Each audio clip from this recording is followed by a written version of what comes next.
Neat paper leak పై చేస్తున్న పోరాటాన్ని దక్షిణాదికి తీసుకొచ్చే ప్లాన్ ఏదైనా చేస్తోందా కాంగ్రెస్? రాహుల్ గాంధీ శనివారం చెన్నైలో దిగారు, మహాబలిపురం వెళ్లారు. అక్కడ నీట్ అగ్గిని రగిల్చారు. జనరల్ గానే నీట్ ని తమిళనాడు వ్యతిరేకిస్తోంది. అక్కడ ప్రజలు కూడా నీట్ వద్దంటున్నారు. సీఎం విజయ్ స్టాండ్ కూడా అదే. దీనికి తోడు నీట్ పేపర్ లీక్ జరగటం, దానిపై పెద్ద ఆందోళన జరగటంతో అదే టెంపోని దక్షిణాదికి తీసుకువెళ్లాలనుకుంటున్నారా?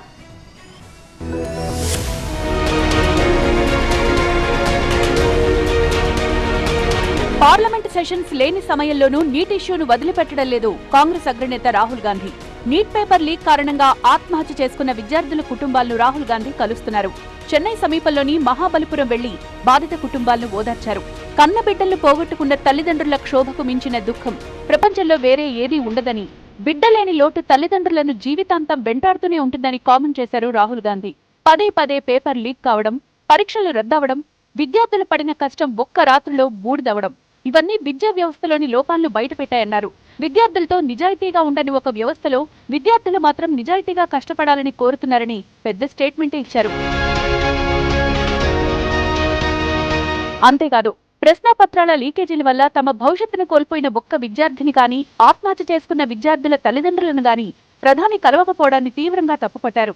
విద్యార్థులు, వారి కుటుంబాలు పడుతోన్న వేదనను కేంద్ర ప్రభుత్వం పట్టించుకోవడంలో విఫలమైందని రాహుల్ విమర్శించారు. ఇక యువతను క్షమించేశాను అంటూ ప్రధాని మోదీ పెట్టిన వీడియోపైన రాహుల్ మండిపడ్డారు. విద్యార్థులకే క్షమాపణలు చెప్పాల్సింది పోయి ఆ విద్యార్థుల్నే క్షమించేశాను అని చెప్పడం ఏంటని ఆగ్రహం వ్యక్తం చేశారు. మొత్తానికి నీట్ ఇష్యూను తమిళనాడులో మరింత రగిలించేలా రాహుల్ గాంధీ వ్యూహాత్మకంగా వెళ్తున్నట్లుగా కనిపిస్తోంది. పైగా తమిళనాడులో నీట్ అంశం రాజకీయంగా అత్యంత సున్నితమైన అంశం, భావోద్వేగ అంశం కూడా.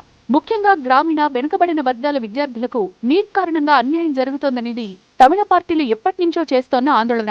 +2లో వచ్చిన మార్కుల ఆధారంగానే అండర్ గ్రాడ్యుయేట్ MBBS కోర్సుల్లో ప్రవేశాలు కల్పించాలని కోరుతున్నారు. సరిగ్గా ఇదే సందర్భంలో నీట్ పేపర్ లీక్ అవ్వడం, కొందరు విద్యార్థులు ఆత్మహత్య చేసుకోవడంతో తమిళ ప్రజలు కోరుకుంటోన్న యాంటీ నీట్ ఎగ్జామ్ తుట్టను రాహుల్ గాంధీ కదిలించినట్లయింది.